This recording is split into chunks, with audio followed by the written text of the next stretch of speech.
Could it be? But me, your man, Louie T. Welcome to the Command Post. You know what it is. Post up. Take command. I, of course, am Commander-in-Chief Louie T. Thank you for joining me. So I just wanted to come here with a quick video on a Friday to give you a little bit of content. And it's actually a really interesting topic to discuss. I want to know who the most underrated commander is going into the 2025 season. Before I give you my answer, I want to pivot for a second and talk about an underrated position and conversation that I don't think is garnering enough attention. Maybe some of you are having these conversations. And honestly, the reason I think it's not a really popular topic is because you're really not going to find out what we have at that particular position until we get into the season. And furthermore, it didn't really cost us last year. It could have cost us in a major way last year, but it didn't. Of course, I'm talking about the kicking game. Matt Gay is our kicker.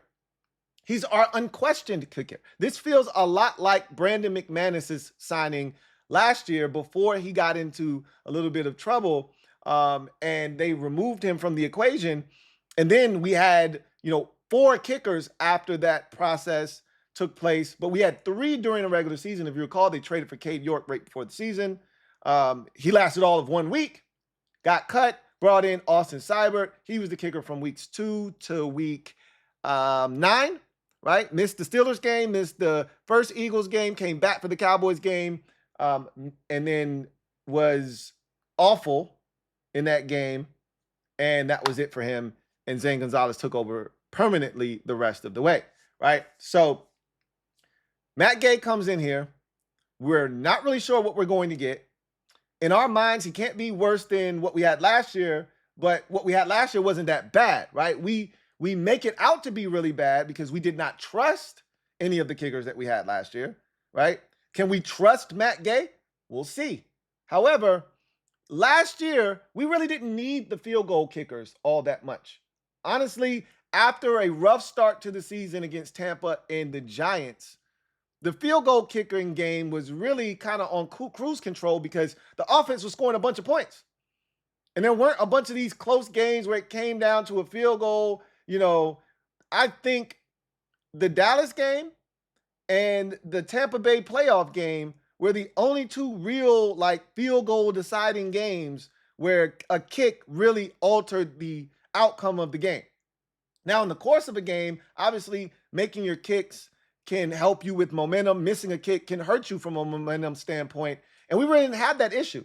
Our kickers, for the most part, when we sent them on the field, made their kicks, including Zane Gonzalez and Austin Seibert. So it really wasn't a big deal until Seibert had the meltdown against the Cowboys.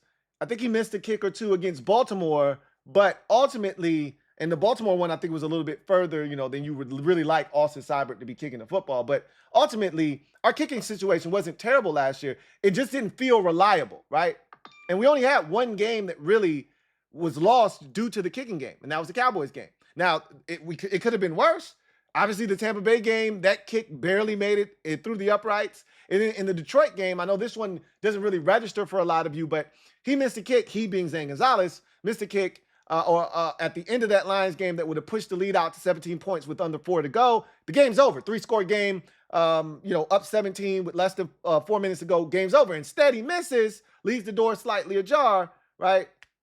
And the Lions got the football, drove it all the way down the field, and then Jared Goff threw his 3rd pick of the game to Jeremy Chin to seal the deal. But if they score a touchdown there, and now we got to recover an onside kick, shit could have got dicey for us real quick. And that my PTSD was really kicking in when he missed that kick. But that's nor here nor there. I just wanted to bring that up, that's a very under-talked about situation is our kicking situation, because Matt Gay is the unquestioned kicker of this team. They gave him the most guaranteed money for a 1-year contract in NFL history for a place kicker. So there is no doubt that Matt Gay is our kicker. Now the question is, how good of a kicking situation do we have with Matt Gay? I think that's an underrated topic as we head into the 2025 season. But I want to talk about the most underrated player. What I want you to do right now, if you haven't already done it, is to take this opportunity to put down in the comment section right now who your most underrated commander is heading into the 2025 season.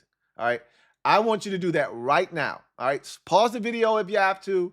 and put it in the comment section right now. Who's your most underrated player? And if you want to give me an explanation as to why, feel free. I'd love to read it. I want to see what some of you have to say. But more importantly, I want to see if we have the same thought, right? If we're thinking about the same guy. And if you have someone different, right, I want to know why. And I would love to know, because maybe this makes it to Louie's lurking in the comments, right? We'll see. If there's some intriguing names that people put up there and they give a great explanation, we may react to it. But it could be anybody, right? There were so many unsung heroes from last year, guys that may not be getting enough credit for what they did a season ago. There are new guys that have been brought onto this roster that we may not be talking enough about that can have a massive impact on this team. And then there are rookies that are coming in, i.e. a Jalen Lane, who could really give life to a lifeless position last year. Our punt return game was non-existent, all right? And the reason I bring up the kicking game from this year as an underrated position is because we're not playing Cleveland. We're not playing the Panthers. We're not playing the Arizona Cardinals. We're not playing teams that we're going to blow out. We're playing the likes of the Chiefs, the Chargers, the Broncos. We're playing the likes of the Packers and the Vikings and the Lions. You're going to need field goals. You may need 3 field goals to beat the Chiefs 27-24. You may need 4 field goals to beat the Chiefs 30-27, right? 30-28. You may need 2 or 3 field goals to beat the Chargers up in L.A. 27-26, right? You don't know, but those games are going to be a lot tougher than the games we played last year, and the kicking game may factor into that, which is why I bring it up. Hell, Matt Gay could be your most underrated player, right? I want to talk about my guy, right? So, to me, the most underrated player going into this season is a guy that I don't know what your expectations were for him when he showed up on the scene last year, but mine were extremely low. Um, I know the staff themselves did not expect what they got out of him. They thought he would be a situational player. He turned out to be a guy that turned the clock back and had one of his most productive years. As a matter of fact, he had his most productive season since 2019. He had more yards receiving last year in last season than he did the 2 years previous combined. He had his most catches, most yards since 2019, and he had his second most touchdowns of his NFL career. He had 8 twice in his career, 7 last year. He was Jaden Daniels' #1 target on 3rd downs. He was Jaden Daniels' #1 target on 4th downs. He was Jaden Daniels' go-to guy in the red zone. He was a factor on this offense, and one that I don't think this offense can function the way that it needs to properly without. You already know who I'm referring to. I, of course, am talking about one Zach Ertz. To me, he is the most underrated player on this team because of all of the things that he brings to the table that I just mentioned, right? He was the second leading receiver on this team, yardage-wise, catch-wise, touchdown-wise. He was the go-to guy on 4th downs, had the most 4th down receptions on this team. He had the most 4th down conversions on this team outside of Jaden Daniels' legs. He was the go-to guy on 3rd downs for Jaden Daniels, right? He was also the guy that Jaden looked to in the red zone, right? The Atlanta game should come to mind as a big-time play when we had to have it on a critical 3rd down, right? That was his guy. Zach Ertz was his guy in those moments. Critical 4th down against Cincinnati in week 3. Zach Ertz is his man, right? That's the guy he's looking for. The touchdown against the Lions on a critical 3rd down. Who does he go to? Zach Ertz, right? Like this was the guy. And the thing that I think makes him even more so underrated and important is, what do we have behind 34-year-old Zach Ertz? Who do you trust to step up if something were to occur where Ertz isn't available for an extended period of time? Who do you trust to step up into that role and fill those shoes? That's the thing that we were talking about when we said, hey, it would be nice if they took a tight end in this year's draft class with all these tight ends that were supposed to be really good early on. It would be nice to help out the position. Like, this is why people want to see Ben Sinnott step up, because Zach Ertz is 34. He will be 35 in November, right? Who saw 66 catches, 654 yards, and 7 touchdowns? Who saw that coming? Who saw him being the most reliable third and fourth down target that Jaden Daniels was going to have in his rookie season? None of us did. None of us did. This was a guy that most people thought was on his NFL deathbed. His career was just about done. He came in here and changed the game for us. So much so that they brought him back and they didn't do a damn thing to the position. They left it as is. If anything happens to Zach Ertz at the tight end position, we could be screwed. He's that influential to this offense.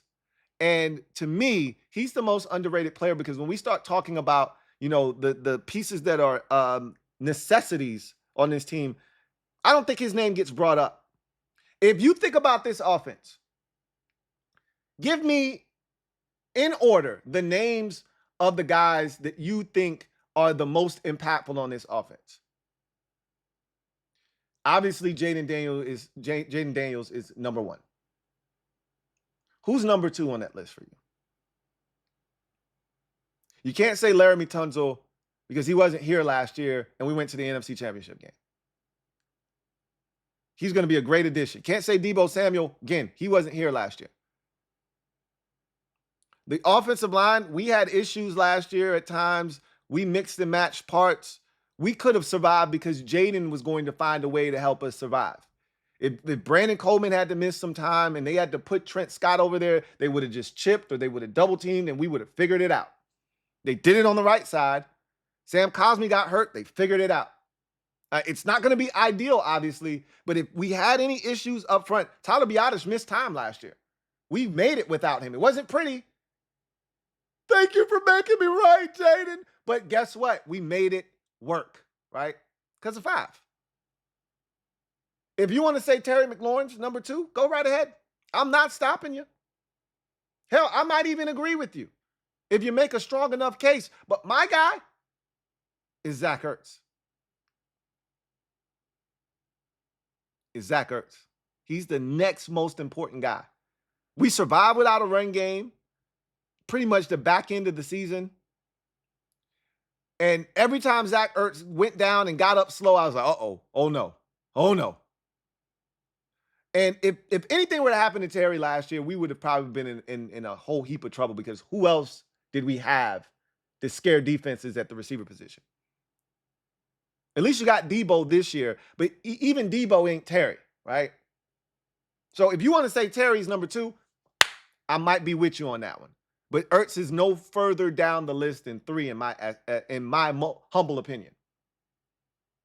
So I'm asking you, who is your most underrated commander heading into the 2025 season? Leave it down in the comment section. Can't wait to read your responses. And also, if you got anything to add to the kicking conversation that I had at the beginning of the show, I'd love to hear your thoughts on that as well, because we're going to need the kicker a lot more so this year than we did last year. Gay was really good on extra points. We lost a game last season because of a missed field goal and a missed extra point. So, or I think a couple of missed extra points in that game against Dallas. So, tell me your thoughts on the kicking situation if you have anything to add to that conversation. But that's going to do it for me, your man Louie T, here on the Command Post. You know what it is. Post up. Take command. I'll see you guys next time. Have a good one. Enjoy the weekend. Take care. LouieTeeNetwork.